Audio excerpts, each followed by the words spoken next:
Okay. Welcome, everyone. Please type your name, affiliation, or where you are from.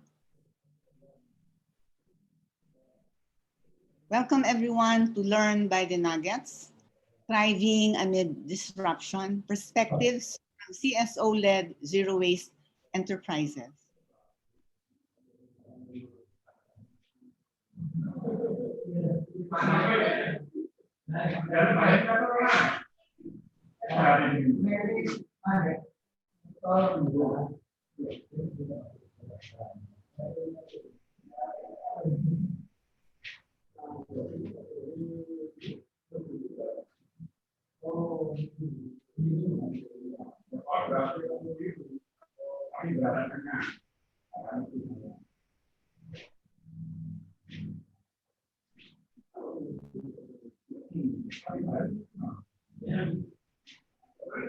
So we have participants from Maldives,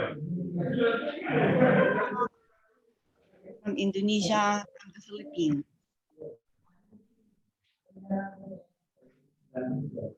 Hi, this is Sonia Mendoza. I'm the chairman of Mother Earth Foundation, a non-stock, non-profit, non-government organization actively engaged in addressing waste and toxic pollution, climate change, and other health and environmental justice issues. It is also best known for its community-based advocacy of zero waste, and I'm based here in Manila, Philippines. This webinar is co-organized by the Global Alliance for Incinerator Alternatives Asia Pacific, ECOTON from Indonesia, and Greeners Action from Hong Kong.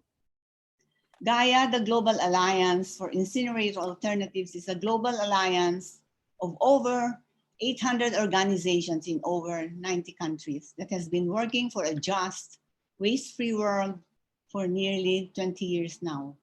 ECOTON is a nonprofit organization that aims to promote environmental justice for present and future generations, especially in sustainable wetland management.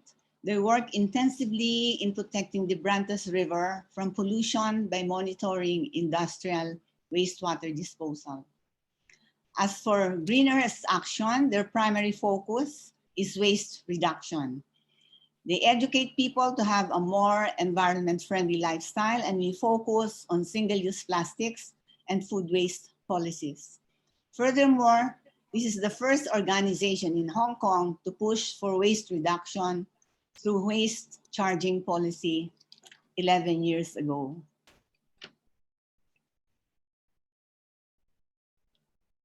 Let me tell you a few words about learning by the Nuggets.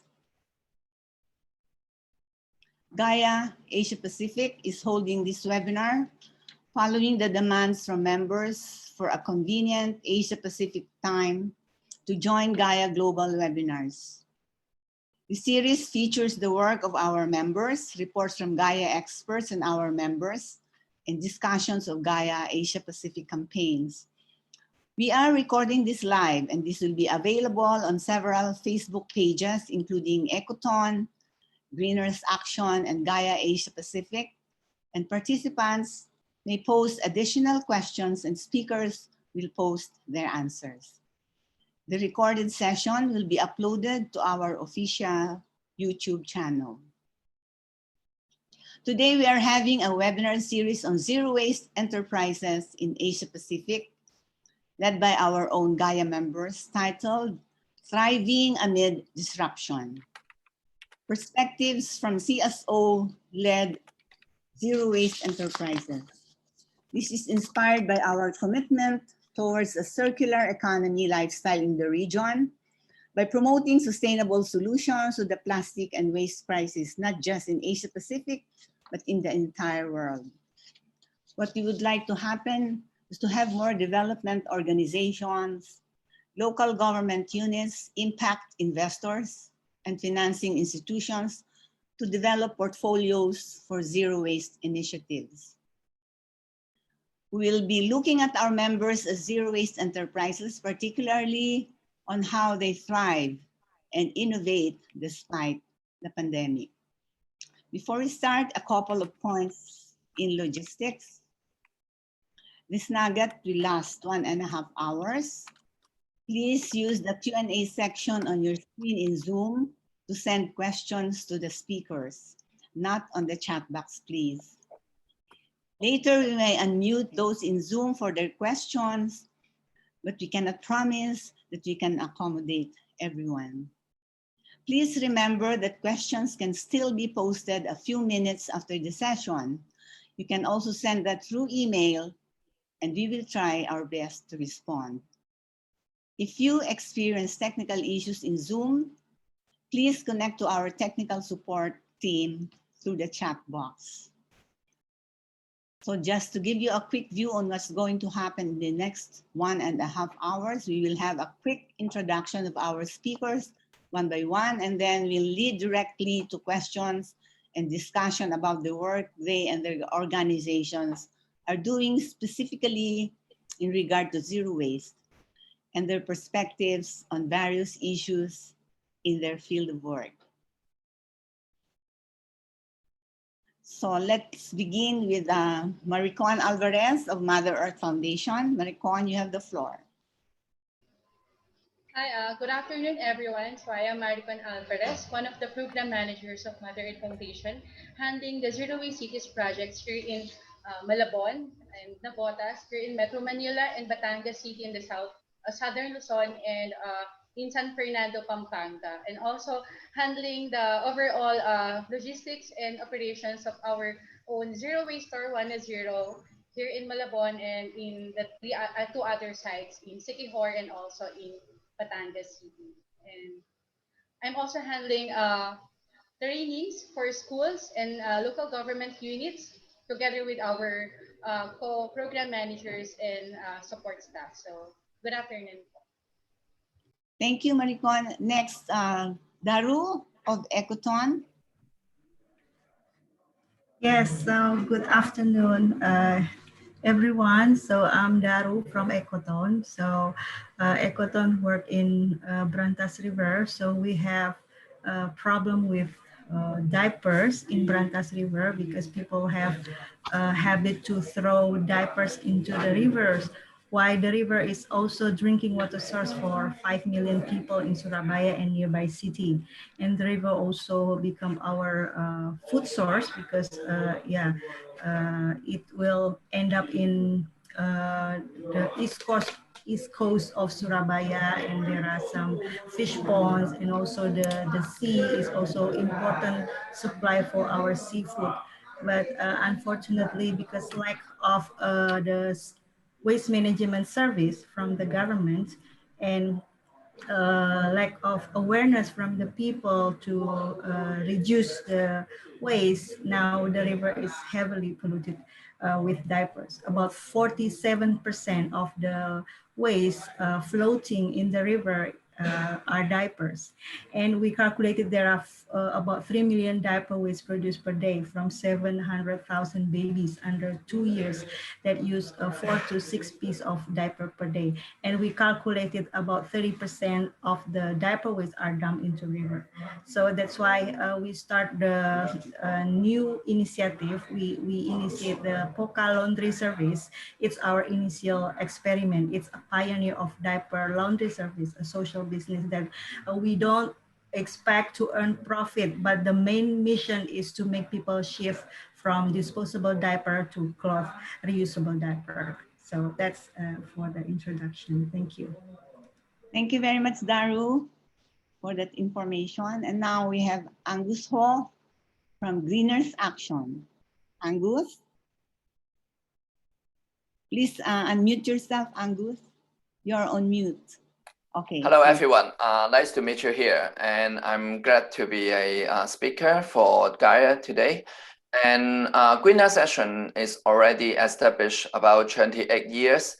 And we are focused on the solid waste management and waste reduction in Hong Kong.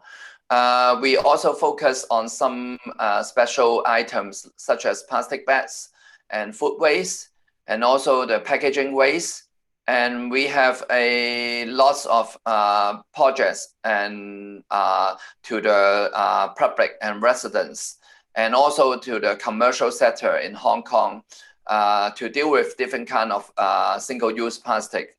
Lately, we also working with the different sectors like commercials, the shopping malls, to reduce the umbrella bags, which is in the rainy day, they will use a lot for the shopping malls in the entrance. So today I will going to introduce more about our zero waste shop, which is a grocery shop, and I will tell you more about how we establish and how we tackle the different issues like the hygiene issue. And actually, it is quite a trend in Hong Kong to promote the zero waste shop for grocery shopping rather than go to the normal supermarkets because they have a lot of packaging. But nowadays, I think more and more people accept and they like to go to this kind of zero waste shop. So I will let you know more in later. Thank you. Thank you, Angus. And let's hear from Afra Ismail from Maldives. Hi, thank you for having me on this panel. My name is Afra. I'm one of the co-founders of ZeroWaste Maldives. ZeroWaste Maldives is a small NGO that's working in the waste and pollution section of the CSOs that are working in the Maldives. So we primarily focus on waste reduction in the Maldives, and we also promote alternatives to disposable products such as single-use plastics and other single-use items that are being used in the Maldives. So around 2019 is when we started, and back then we really didn't have any options in the Maldives for reusable alternatives. So people were not really that aware or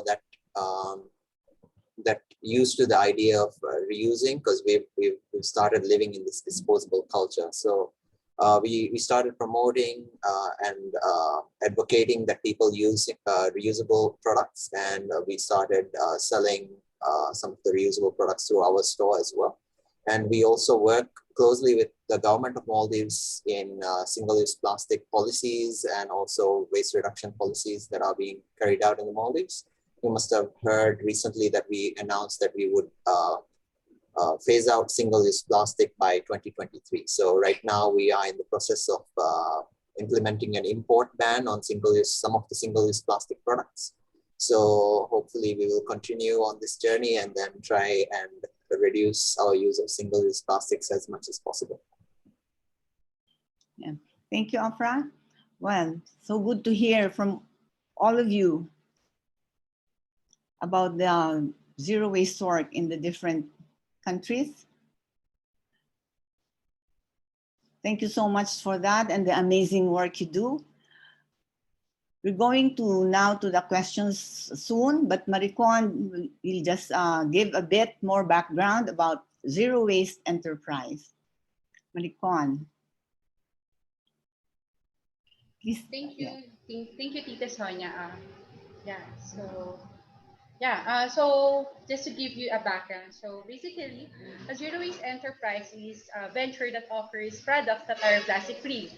The bottom line is waste reduction. There are different zero waste enterprises in the region, offering a variety of services and goods and targeting different goods and markets. MEF's very own zero waste store aims for a sustainable and zero waste community wherein people have to access the affordable yet eco-friendly zero waste products for their basic needs. Just to give you a little background about One is Zero, the Zero Waste Store of Mother Foundation was one step closer to achieve its goal of making more people embrace a zero waste lifestyle, wherein, like for example, a sari-sari store owner started adopting the zero waste business practices. People bring their own reusable container, and aside from enabling both the seller and customer to save costs by avoiding single-use plastics, One Zero passes on even more saving by purchasing and selling products manufactured in the city and nearby cities. This initiative also hopes to provide better alternatives to plastics products by selling metal straws, cutleries, and stainless cups and other reusable items. 1.0 also offers household essentials such as detergent powder, dishwashing liquid, and rice grains in addition to popular Filipino condiments. 1.0 aims to achieve this goal by promoting and offering an alternative and accessible zero-waste store in the community that is also supportive of the local economy. More importantly, the community undergoes a paradigm shift as regards to the zero-waste concept. We are trying to convince the community that they are really saving much more when purchasing several kilos of rice with their reusable eco bags instead of buying 3 separate kilos of rice for each meal of the day. This wasteful practice usually involves unnecessary use of plastic bag for each purchase. Next. So it is really a dream, a goal, and a part of the advocacy of MEF as an organization to offer the zero waste store, especially in our project sites, where we still see residual waste composed of single-use plastics, despite the community's awareness of the importance of segregation. This is really important part of the program, which is we aim to establish an alternative delivery system that offers eco-friendly and reasonably priced products.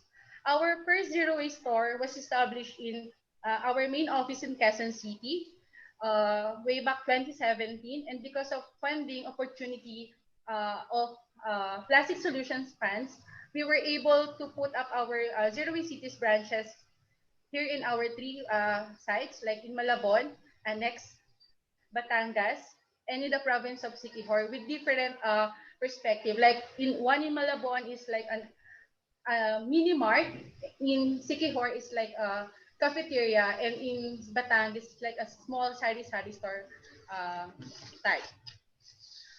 Next. What makes 1.0 different from other stores embracing the zero waste concept is its target audience. Instead of catering to the usual middle to high income market, 1.0 targets the members of the local community. And as you can see in the picture, we start convincing our waste workers to patronize the shop. The team also drafted basic educational materials, as you can see on the screen, explaining to the community how they would actually be able to save on costs when they choose to buy from 1.0 store. So we have an illustration board showing how much plastics we refuse to use by availing this amount of product, like the detergent powder, the vinegar, the soy sauce, and other products. So how we thrive despite of the pandemic. Next. Yeah. So, and there came the pandemic and things changed. But businesses closed down, projects stopped, unemployment increases, but 1.0 being true to its purpose of serving the community people continues to operate. We offer discounts to our clients who bring their own reusable container, and waste workers being our main customers, we offer the credit line for them, which they can avail the products and payable within a period of time depending on the amount of products that they will purchase.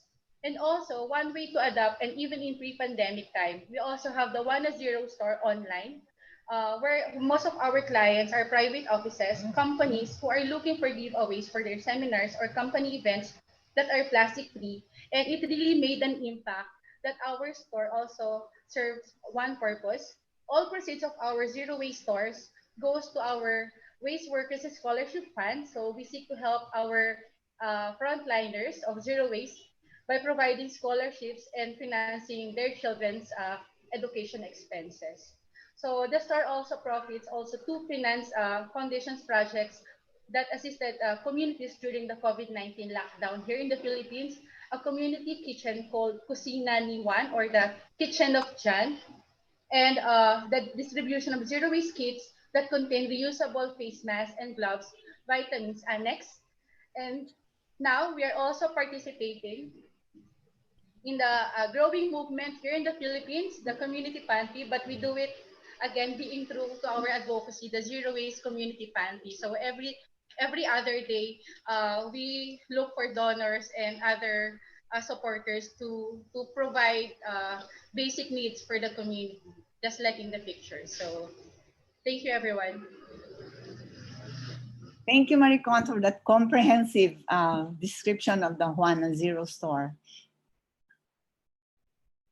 So let's go deeper into this topic. Let's start with Daru.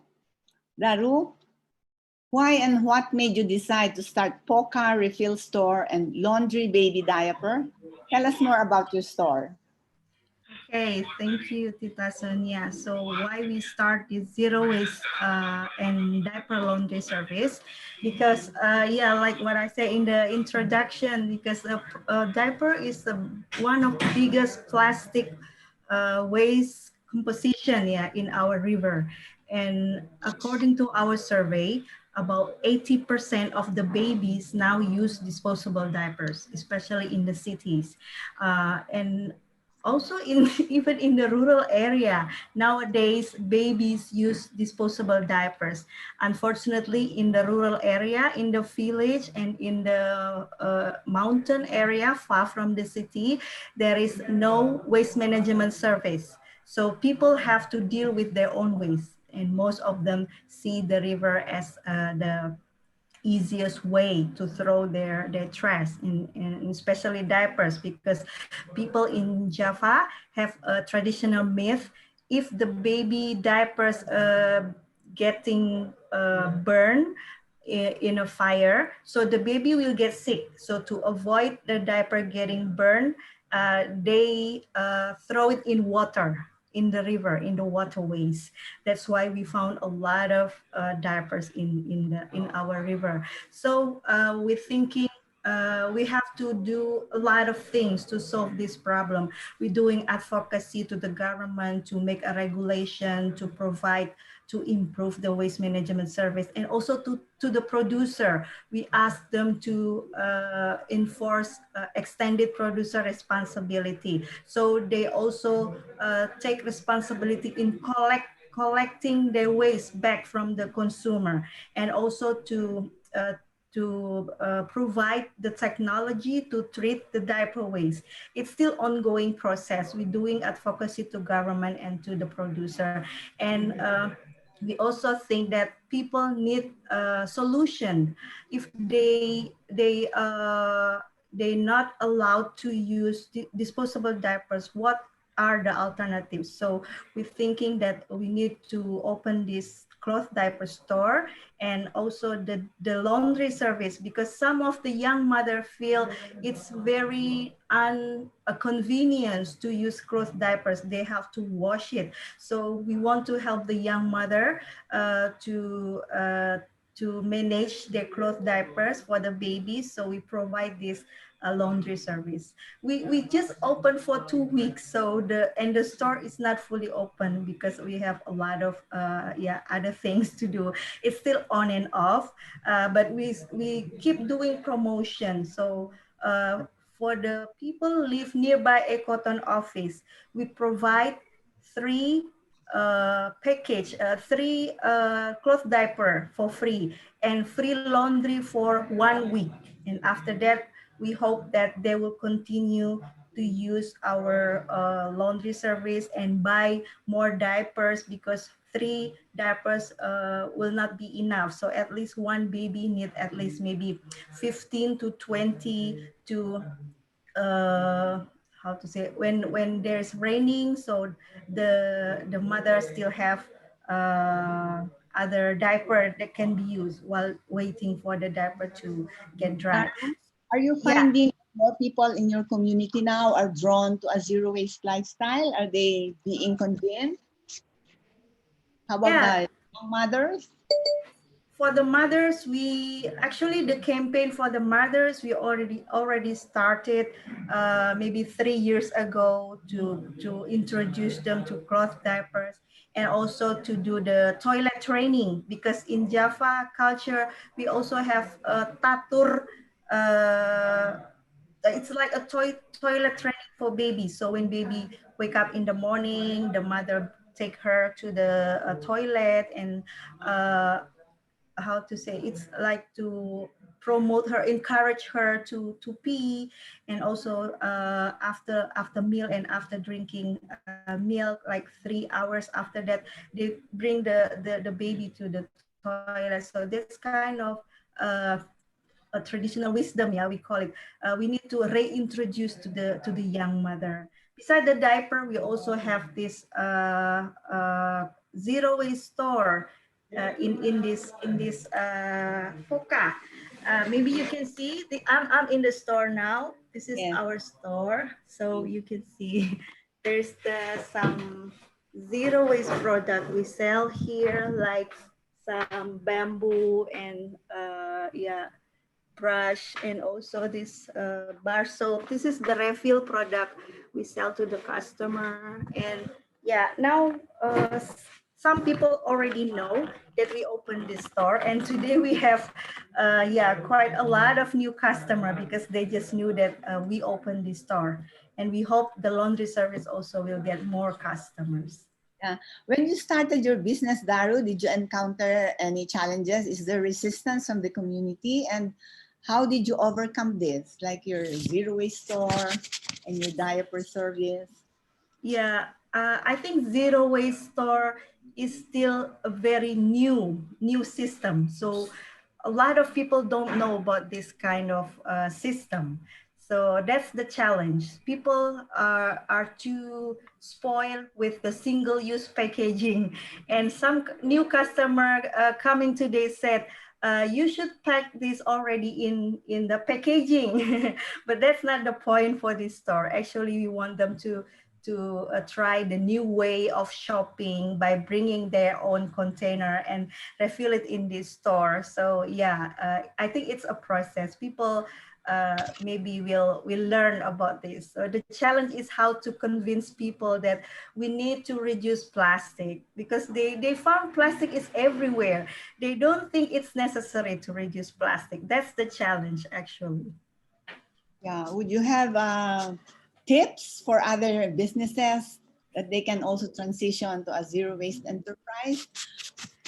Yes, I think the tips is we have to be committed and to pursue our dream. It's like a big mission. So we can't expect it to get profit yet. Yeah, maybe in this initial time when we build this business, but maybe in 5 or 10 years, maybe we can earn profit. But for this time, it's still like we have to start it with our passion, our dream. And the most important thing is how to make people come to the store to see and to start to do this method of shopping. So I give a lot of promotion. I provide free samples of them, but then they will come back again to buy more because they know, oh, it's easier actually, and it saves money because when you do refill, you have yeah, it's cheaper than the normal price from the other store. Yeah, thank you very much, Daru. That's very interesting and helpful. We will entertain questions later, but for now, let's hear from Angus Ho of Greeners Action and their work on curbing waste pollution in Hong Kong. Angus? Hello. Please tell us about Greeners Action's recently launched zero waste enterprise, Greeners Fusion. Yeah, sure. The story is like that.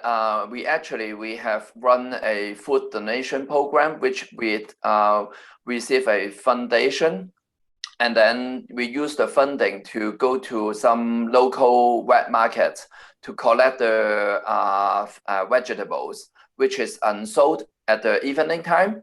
So after we try to renew our project, and we think it is a very good way to have a place to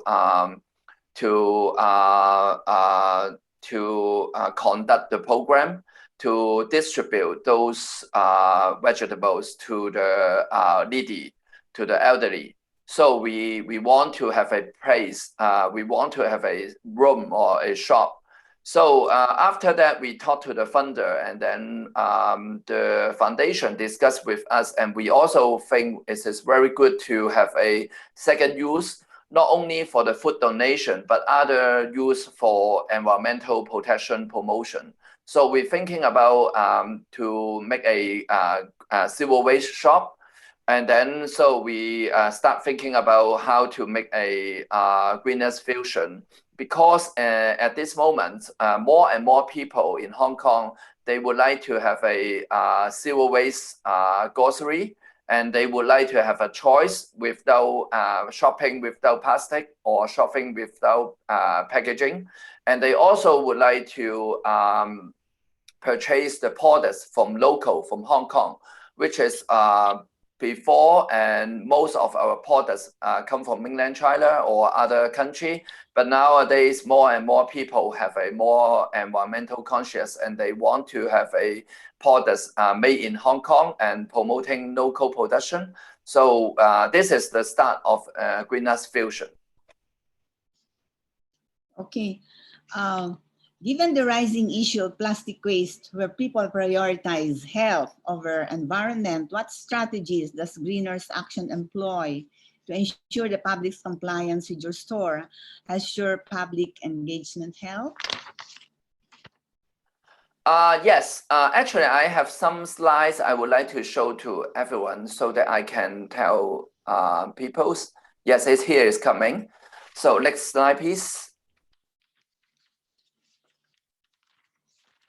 Yeah, this is the shop. So this is, we just opened about 2 weeks ago, same with the previous speaker. Next, please. So in order to, this is some of the view of our shops, and you can see it is quite familiar with you guys, and we have a lot of refillable containers, so that we ask the people for bringing their containers to buy different kind of maybe some is detergent, some is shampoo, some is for soy sauce, for eating, and some is noodle, etc., etc. So different kinds of things. Next slide, please. To respond to Sonia's question, people's they care about the environments, but also because the pandemics, people's also very concerned about the hygiene. So we also to ask them to measure their temperature, make sure they're not in fever. And also we have, you can see in the picture, we also have alcohol. So we make sure people is clean their hands and have a hygiene protection. And next, please. And also you can see in the, this is the counter, we can actually grabbing the food, so that we also have some alcohol, so that people can use the alcohol to wash their hands. And you can see there's a box. Actually, they have a lot of cramps. Next one, please. So that we have those cramps, those tools. The left one is actually sanitized, so it is very clean. And the other one is the after use, so that we will separate them when they use the clamps to get the products to their containers. And then we will, after each time we use, we will put into the other one, the black color one, so that we will let the people don't use them, and then we will clean it thoroughly after that. So this kind of things we are doing is in order to make sure people have more confidence towards the health issue, and in order when they buying liquor shop without packagings, and they can ensure they are also in a very safety environment. Thank you. Yeah. Do you consider partnering with other people, organizations that have the same advocacy? Yes, actually, we have Instagram, IG for the shop because nowadays many people in Hong Kong, they use the IG for the shopping. They look at the different IG's websites and then to see what kind of shops they are shopping. So actually, our shop is quite small scale compared with other zero waste shop. So that we try to promote our shops with others company, which is actually just like this slide showing. This is one of the producer of the products. And then they are also will collaborate with us. They will tell their customer their products not only selling in their shops, but also selling in our outlets, our retail shops in the city center, so that we collaborate with different brand names. They are mostly producer of those zero waste products without packagings. So we hope to use this kind of collaboration to encourage more people. They care about the environment, not only to shopping at their shops, but also they will go to our outlets to choose their products. Next slide, please. Yes, this is another examples, which is another company, which is they are giving products to us, and they are also to tell their peoples. They are working with Greeners Action, and the shop is called Greeners Fusion in Sha Tin community, so that we hope this will encourage more and more people to come to our shop. Yes, thank you. Yes, Angus, would you have any tips for other CSO-led zero waste enterprises and how they can stay afloat, if not thrive, during these trying times?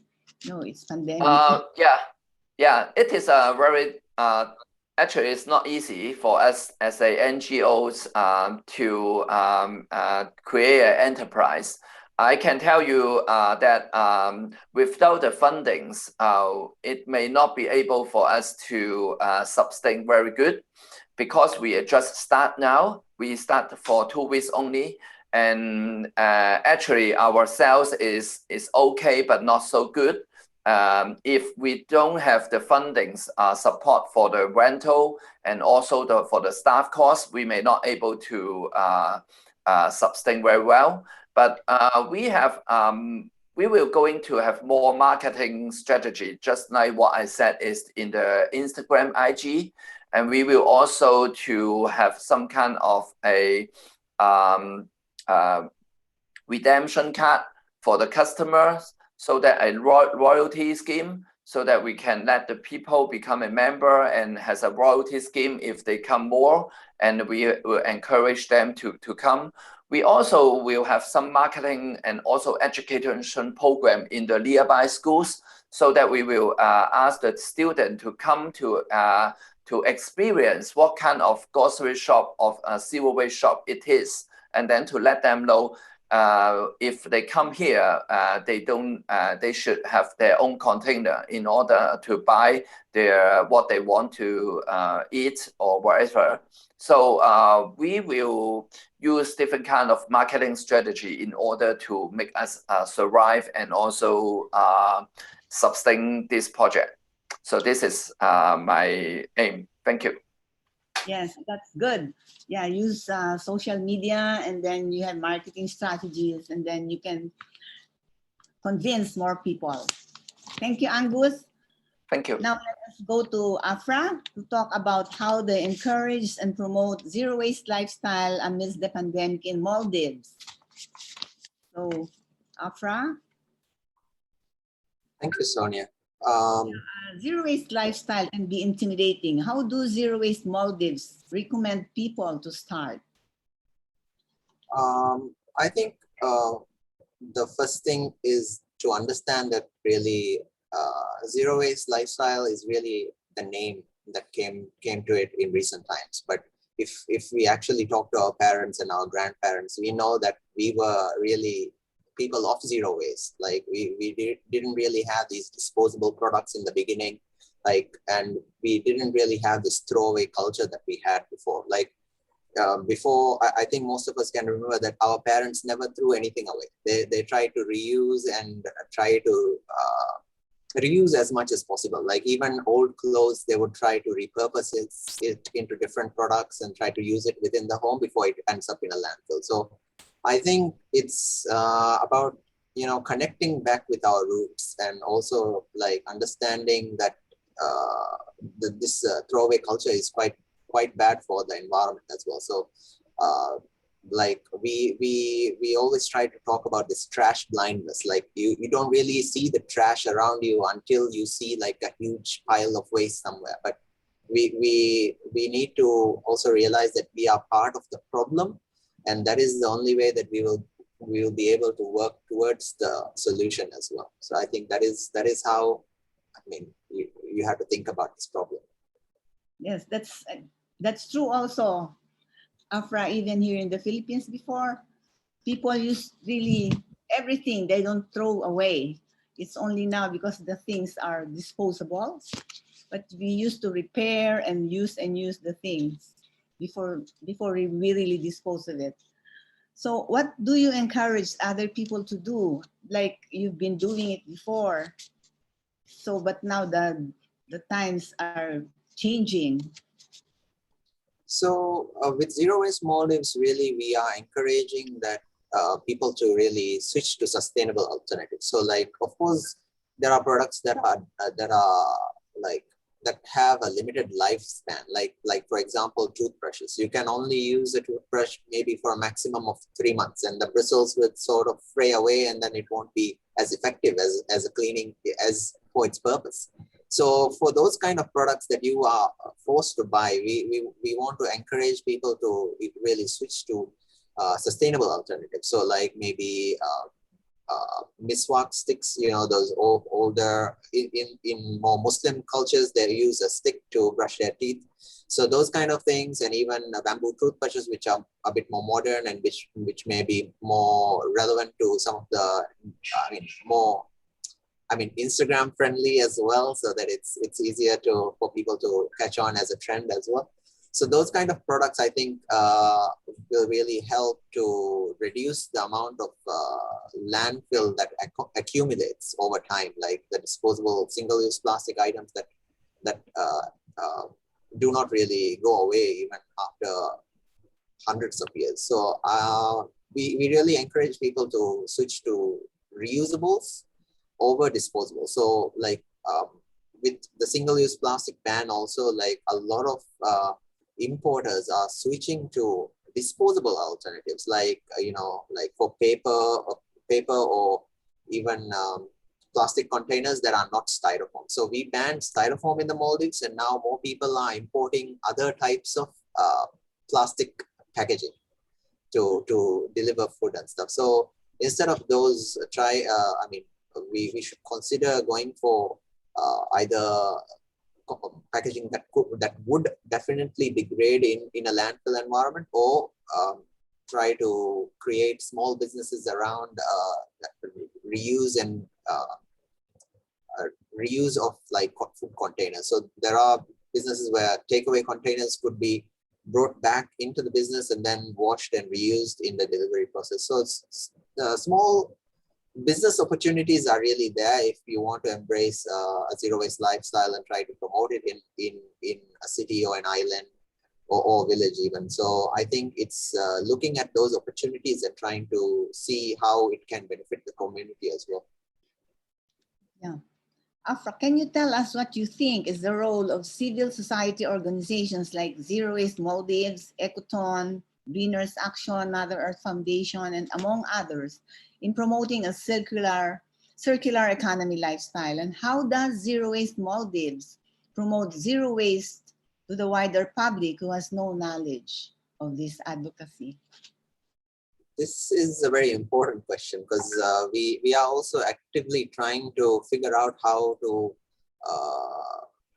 increase our role in society in terms of promoting circular economy and then trying to get people to understand that the current lifestyle that they're on is a very linear approach where it's always take, make, use, and dispose. So we try to educate people as much as possible by like trying to reach out to them via social media, because right now we were able to really go to a lot of islands and give hands-on like sort of workshops and trainings to island communities before the pandemic. But now that we are sort of restricted from movement from island to island, as also from our homes, it's social media has become our tool, and we've been trying to utilize social media as much as possible to sort of engage audiences.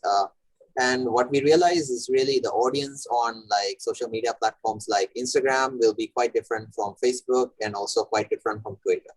So we try to engage on all platforms, and we try to focus on the platforms that are more positive and more like encouraging to these kind of lifestyle changes. So Instagram has been our platform of choice, because we really don't have these negative feedbacks coming from Instagram rather than Facebook and Twitter. So we use that heavily, and now I'm not sure if this has become commonplace in Philippines and Indonesia maybe, but we use this new social media platform called Clubhouse quite extensively as well now, so to spread, because we notice that a lot of older generation is on Clubhouse. So we are able to reach out to them and sort of try to break the misconceptions that they may have in terms of waste management, and also like how they can transition to a more circular lifestyle and circular economy. So in terms of engaging with the public, I think those are the means that are available to us, and I think we need to explore everything. And I think a very good approach is to really try to engage with the schools within the community. So the schools are really the gateway to the community. And then if you are able to tap into that as a resource, I think they would be very beneficial to also make changes at the home as well. So the kids will all teach their parents on how they can be more environmentally friendly. So I think that is a very good approach to have. And for CSOs, I think the school systems is really a great resource. Yeah, thank you very much, Afra. Thank you. How about you have banned single-use plastic? Do you have alternatives? Like, are you producing reusable bags or reusable container? I mean, cutleries. In the Maldives, we are really import-based economy. Like most of our stuff comes from like overseas, like China, India, and those bigger economies that are manufacturing most of these products. But with the pandemic as well, we've seen a surge of small businesses like active on Instagram, like making reusable bags and, you know, with artwork, very, very beautiful, like handcrafted bags have come out into the market, and a lot of people are selling them as well. And with the plastic phase out like plan being announced and being like some of the products being stopped from being imported, a lot of people are switching to alternatives. Like a lot of businesses are also like trying to import better products to replace the ones that they used to have. So I think the change is really a positive change, and I really hope that the government really speeds up the process, because we shouldn't really wait for alternatives to become available. We should just move and ban products so that the businesses, because they see a business opportunity, they would bring in products. So I think government should really not hold back on their actions. So their actions will also drive positive change in the countries that they are going to implement those policies in. So I think that is one good thing that's coming up. That's very good to hear. So it's very interesting to know all about the wonderful zero waste initiatives happening in the region. It seems that you are all thriving amidst the pandemic. We would like to know your next steps. Like we're all pushing for big changes in transitioning to zero waste. Based on what you all have said, you have strategies that you use to overcome the hurdles you are facing in starting a zero waste enterprise. Any of you can answer. Do you think these strategies can easily be replicated in stores who want to have the same line of business? Anyone can answer. Anyone can go first.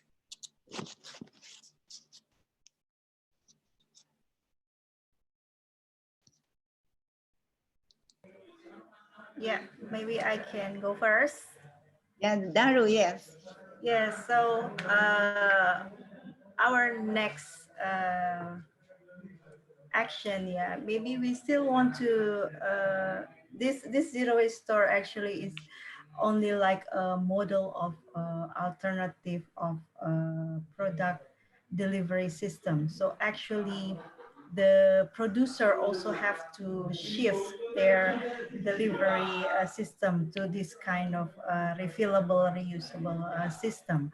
So we just want to show to the government that this system is possible and people also welcome to this system. So actually the solution is not from us because we only can have a small scale, but it should be the producer who doing this kind of delivery system. So what we're going to do next is we want to push for government regulation to make EPR, yeah, by all production is mandatory. So they have to shift to this system, delivery system. And for the current ways, while they doing process of the shifting to this system, they have to also responsible in collection and recycle. And that's why they also have to redesign. And for government, we also is ongoing, yeah, to push government to make regulation to ban non-recyclable plastic like sachet and disposable diapers. This is our target at ECOTON to fight in Brantas River. So by initiating or starting this shop, we also want to encourage our partner in environmental offices in Indonesia in the cities to also create or run this kind of zero waste store in their own office. So environmental agency officers will also become an example for the other institution in other division. So that's what we're going to do next for the government. But to promote our business, we're still going to continuing promotion by doing door-to-door visit to the people that have babies in their house. So we will offer the reusable diapers, and also when myself, yeah, when I go shopping at local shop, I always ask the seller to not give me to use my own container and bags, and I also remind the other shopper to do the same with me. We need to reduce plastic waste. So in everyday life, I also will continue reminding the other neighbors to do the same with me. And we also doing the social media campaign. Actually, we have Instagram and YouTube channel. We release our video of this podcast store in our Facebook. So we hope that people know that the store already running and people can go shopping here. Yes. Thank you, Daru. May we hear from Angus? Yes. For the strategy, I think the strategy we are doing actually is to try not only educate the people to have a zero waste lifestyle. We want to change the shopping practice. So we create more and more shops, which is a zero waste shop, so that we can encourage people to change their habits, but not by education, but by shopping habits. If every shop is a zero waste shop, so that people will start to think, oh, yes, I need to have my container today in order to go out to shopping something I need. And I think this kind of strategies we are going to do, and because, and like what I said, in Hong Kong, this kind of style is getting more and more popular. I cannot say it's so easy to find, but people is accepting this kind of lifestyle. So in the older tradition, like in 70s or 80s, there's a lot of grocery shop in Hong Kong, which is in zero waste. So you need to, they don't have any packaging. You need to bring your own container or bottle, glass bottle, in order to buy the soy sauce, vinegar, etc. So we try to bring this kind of style back to the market, so that use the market to different to the customers' behavior and change their living style, but not ask them to bring their own containers, go out. So this is the strategy we are trying to do, and we will going to encourage our environmental partners and business partners to come to our shops and to let them know, to demonstrate to them, if a NGO, a small NGO can do this kind of work, why you are a much bigger commercial enterprise, you cannot do this. So we will use some kind of real examples, and we will bring our partners to come to our shops in order to have a showcase to them. If Greeners Action can do this, why their bigger supermarkets or other stores cannot do this? So this is our strategy. Thank you. Yes, thank you, Angus. And now, Afra, your thoughts on this? Thank you, Sonia. I am quite inspired by Daru launching this store on reusable diapers. Like in the Maldives also, we have a massive issue of disposable diapers being one of the waste streams that is fast becoming the waste stream that's difficult to deal with. So our island communities are very segregated in terms of like their connection to the each other in terms of islands. Our geography is like that. So it's a bit difficult for most of the islands to manage their waste. So with this reusable store that Daru is also doing, I think similar actions can be taken in the Maldives. And I think it is very important to replicate these environmentally friendly startups or zero waste startups in different islands, different countries, different communities as well, and then really test and see the customer feedback and really go for it. I think in the Maldives, we also have trialed like reusable diapers as an intervention and trying to get more people to use reusable diapers. And I think that is a trend that is sort of picking up, because there are people that are actively advocating in our community for reusable diapers as well. So I think that is a very positive change that we are seeing now. So hopefully that trend will continue. And for us to really survive this pandemic, it's also about adapting to this change and also trying to don't think of yourself as sort of like an independent entity.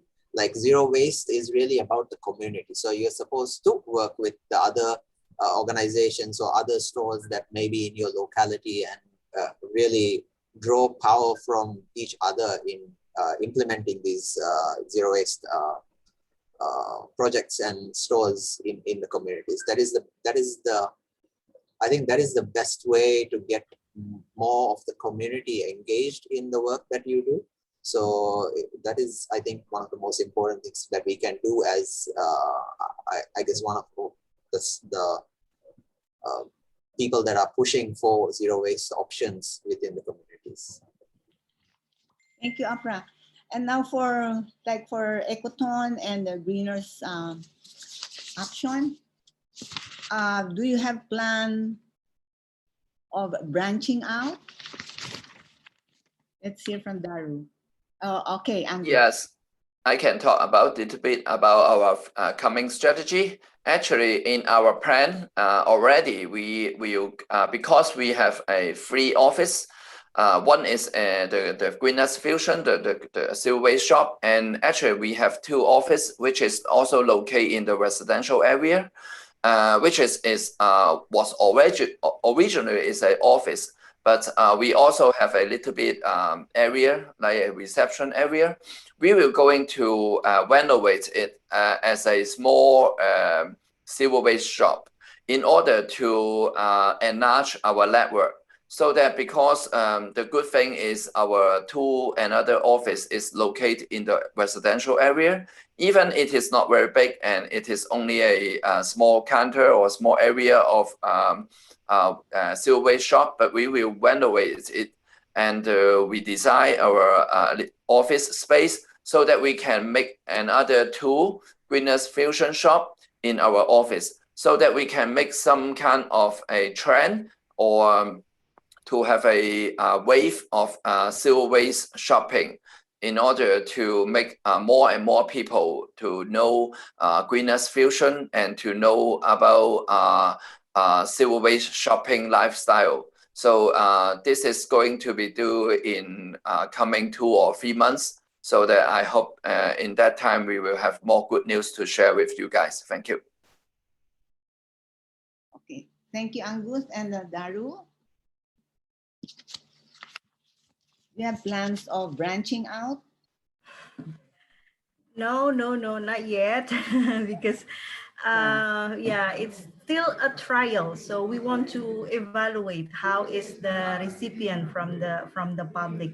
So we still want to develop this store first, and when it succeeds, maybe we can have a plan to make a franchise or a brand store. But the location actually it's not so strategic here because ECOTON, the store is at ECOTON office, and we are located in a very remote, we can say it's a remote area, far from the city and far from the crowds of people. Yeah, but yeah, we still have some neighbors around that we can try to approach them to become our customers, because most of these people are rural area with a low economic income, so they really depends on the sachet product.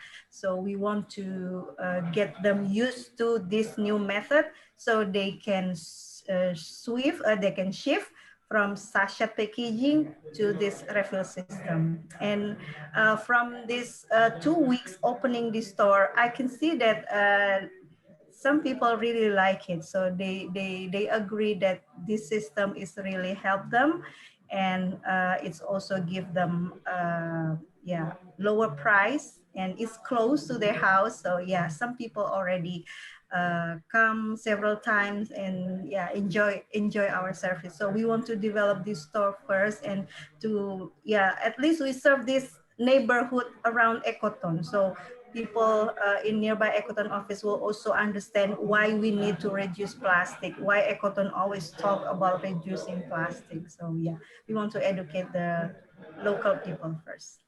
Thank you. Yeah, that's already a very good start, Daru. So the next question is, what recommendations would you have for CSOs, organizations who are planning to start their own zero waste enterprise in this time of pandemic? May we hear from Afra? I think like the pandemic shouldn't really deter you from trying to start a zero waste business. So it really comes down to identifying a need within the community. So that is the priority. So like say with Daru also, Daru has identified that there is a need because the rivers are getting flooded by these disposable diapers, and then Daru has decided as an intervention to try and introduce reusable diapers into the community. So I think it is the key really is to identify the main problems within your community and how you could address it through maybe a zero waste intervention. So like, for example, a community could be full of single-use plastic bags, for example. So maybe a business opportunity could be that that there is a lot of fabric waste as well within that community. So you could employ a lot of seamstresses or people that know how to sew in a small community business where they make these reusable bags for the community. So those kind of trying to understand what the community's needs are and then trying to fill that gap with a reusable business model is what you should do, I think. And don't be afraid to experiment, I think. Like Instagram, for example, just gives you a very good opportunity to really test the ground and experiment without any overheads. Like you don't need to rent a place. You just, even out of your home on Instagram, you can run a zero waste business. So I think that is my advice. Just go for it and try and start, but try and identify those key areas where you can focus on, and it can have a very positive impact in the community. Thank you, Afra. And from Angus? Yeah, talking about some recommendation, I think it is very important for the other NGOs if you are planning to have another zero waste shop. One of the difficulties we were facing is to try to source the right products. So we use a lot of time to source the right products, which is maybe, for example, in my case, is made in Hong Kong, and also of course, it is zero packaging, zero waste. Some of them, usually they make some products with packaging, but we need to talk to the supplier, talk to the producer, and then to factory, and then ask them to tailor-make some kind of products without packaging. We were successfully to doing this and to make some local traditional food, which is they can give us in bulk so that we can separate them piece by piece and then to selling to the customer. And it is quite popular. And people, because our shop is located in a lots of elderly living in, so that those traditional foods is quite popular and people love it. And then we can successfully engage the elderly people to bring their container. So make sure you can find and liaise with your producer or factory to give you the right products in first place. So this is my recommendation. Thank you. Thank you, Angus. And then Daru, your recommendations for organizations or planning to start their own zero waste enterprise.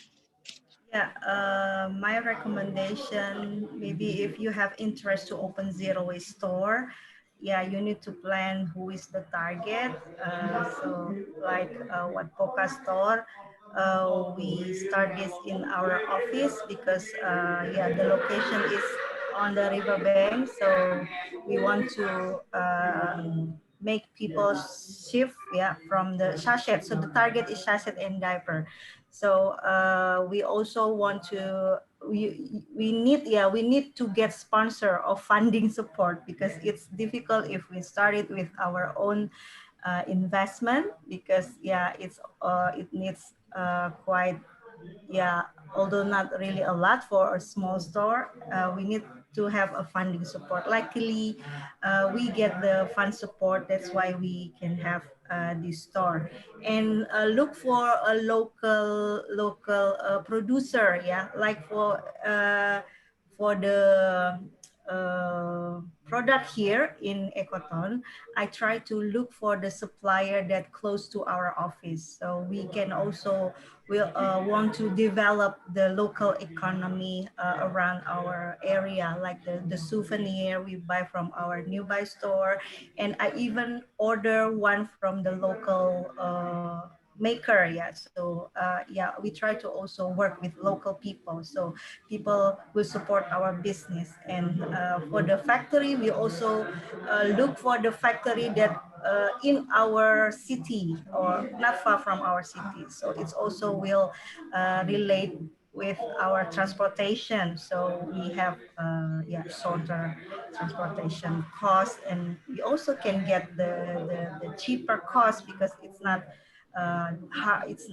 far from our store to deliver it. Thank you. So let us entertain some questions from our viewers and members. There are two questions here, I think this will be both for Daru. From Glenda Garcia to all the panelists, how long can we use the laundry diaper? Is it possible to have that here in the Philippines? So because Daru is the one experienced on this, can Daru reply to that? Yeah. Yeah, how long the diaper can be used? The cloth diaper can be used for very long time, yeah, even if the baby usually need diapers until maybe 1.5 to 2 years old.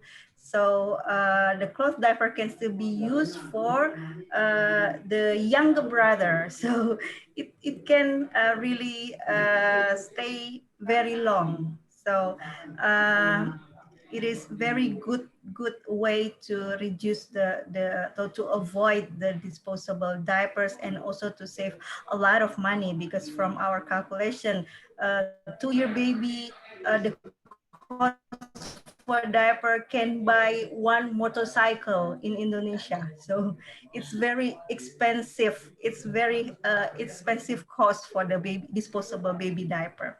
So if there is some organization interested to start this laundry service, this kind of laundry service in Philippines, I think that also be good, especially disposable diapers is used everywhere. So I think everywhere having the same problem with diaper waste, because diaper is residual waste. It cannot be recycled, and it took hundreds of years to degrade. So it's really need solution for them, and cloth diaper and laundry surface maybe one of the solution. We still doing trial, and we'll evaluate is it going to be successful or not. At least we try.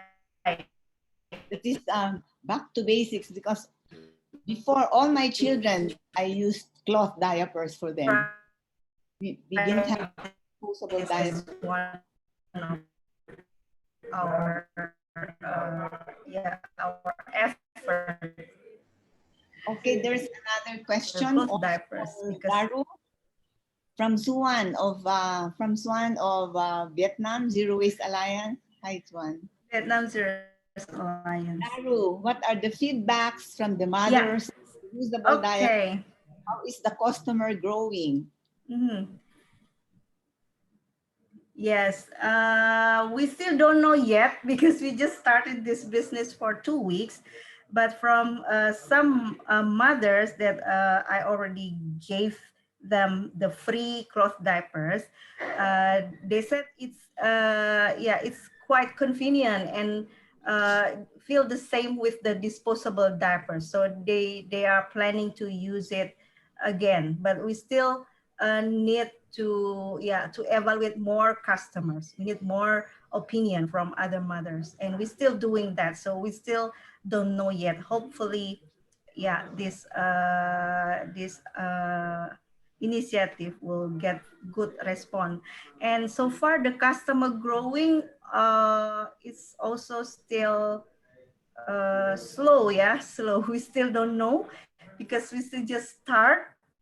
I will tell you later, maybe if this business success. Thank you, Xuan.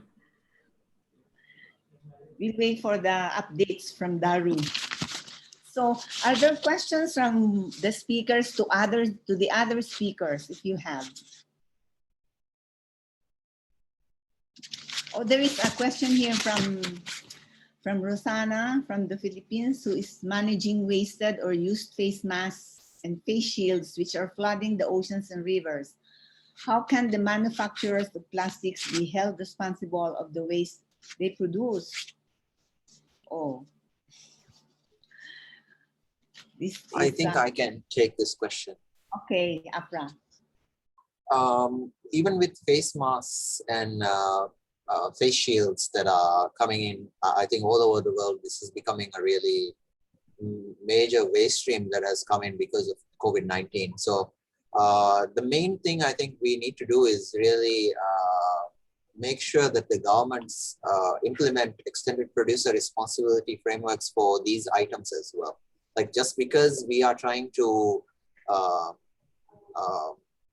stop ourselves from being infected by by this pandemic does not mean that we should allow ourselves to be drowned by another pandemic, which is the plastic waste pandemic. So I think that is important that we as organizations working all over the world, we should advocate that our governments put into place extended producer responsibility, so that these importers of these products and also the local manufacturers are also contributing both financially as well as through their technical capacity to dispose of them properly. And also, like with face masks, I think where possible, opting for reusable masks to reduce the amount of disposable litter that is being created, I think is also a good option to explore. But it may vary from country to country because of how the fabrics available and those kind of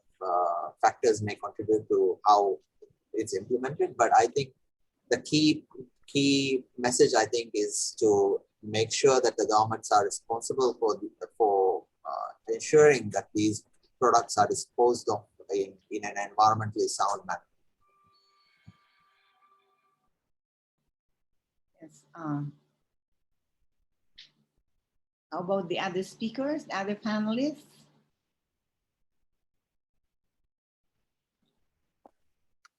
Hi, Sonia. Yeah, Angus. I can share a little bit about what we're doing in Hong Kong. Actually, this is a very difficult situations to manage those plastic waste of the facial mask. In order to stop the use of the plastic single-use facial mask, we are still pushing to use the reusable facial mask, which is made from cotton.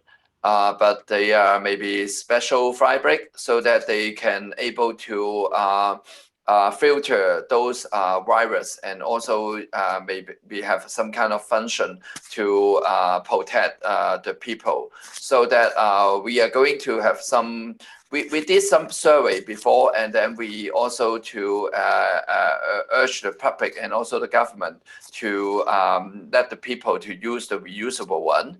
And in the coming future, we are going to have a seminar to ask some doctor and also some company enterprise in a commercial sector who they given some reusable facial mask to their employee, so that we will ask them to share their experience in order to let more different commercial sector to provide and change of using the single-use plastic facial mask in order to use the reusable one.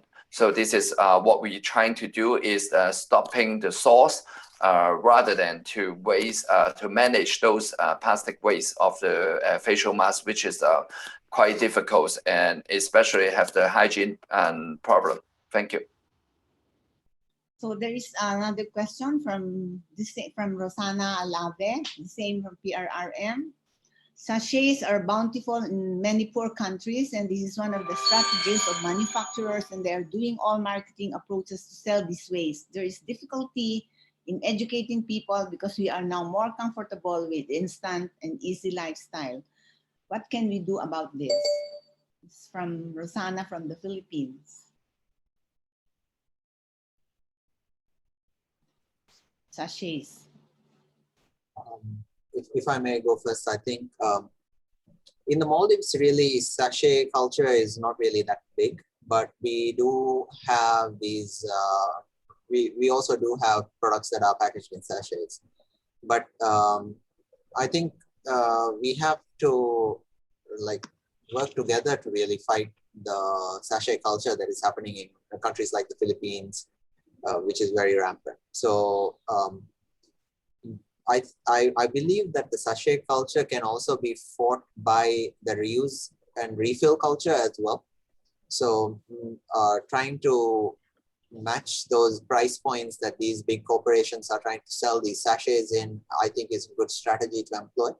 And that really, I wouldn't really be able to say much on that because we've not really had to deal with this kind of an issue. Maybe maybe someone else maybe more accustomed to the sachet culture could add more on if refill culture could maybe be an intervention that could be employed.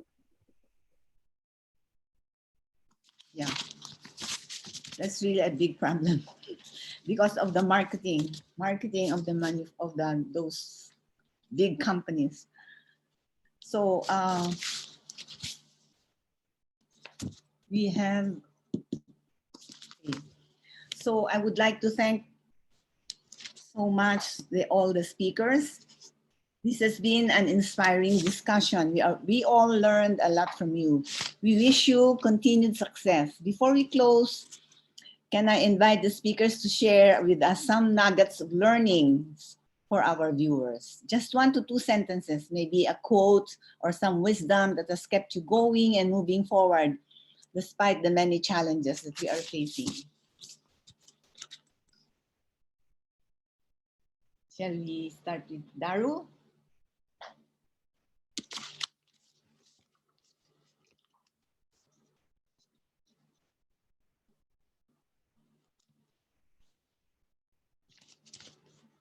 Or whoever wants to go first. Some nuggets of learnings for our viewers for this webinar. Okay, Afra. Yeah, I have a small quote that I came across recently that I think is quite interesting and maybe quite powerful for some of our viewers to have a listen to.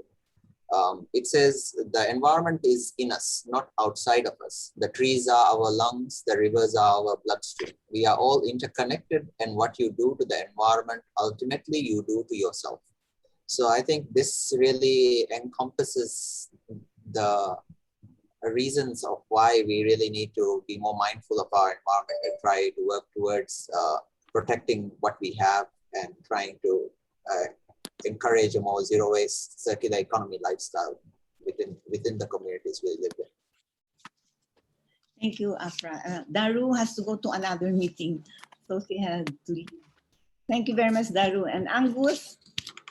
Yeah, I have learned from other speaker today, and I think it's very proud of being a NGO. And then because I can see so many NGOs examples, they are not only doing the education things, but also to make it into a practice and to bring in different kind of zero waste products to the communities to change the habits.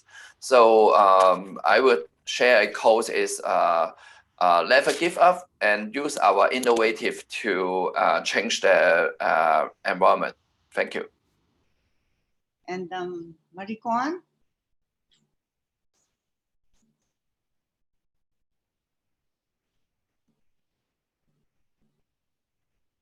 Hello. Yes, Maricon. Yes, one thing that I can share on with our work is maybe the quote of the zero waste is not only possible, but it is already happening. And through the zero waste entrepreneurship, we can possibly achieve the elimination of the plastic pollution. So thanks, everyone. There is a question about how about abaca masks in comparison to cloth masks. Well, I have abaca masks, no, which I use also, but it's reusable mask. So you just have to. I just spray alcohol after using it in public, and then let it dry, and then I can use it again. It's I mean, it's not disposable for me. It's a reusable mask. So I think we just have a few minutes. So thank you very much, Maricon, Daru, Angus, and Afra for sharing your expertise today. We hope everyone watching is even more inspired to take action against plastic and waste pollution. We hope you will share the recording of today's session. It will be posted on the Gaia website, Facebook, and YouTube. Once again, thank you for joining us today. Don't forget to visit our websites, no-burn.org and zerowasteworld.org, and check our social media pages, Gaia Asia Pacific on Facebook and Zero Waste Asia on IG and Twitter, and also the social media platforms of ECOTON and Greeners Action. Remember, let's keep learning something new every day. It doesn't have to be big. We can always learn by the nuggets. This is Sonia Mendoza on behalf of Mother Earth Foundation and Gaia. See you all in our next webinar. Thank you. Bye. Thank you.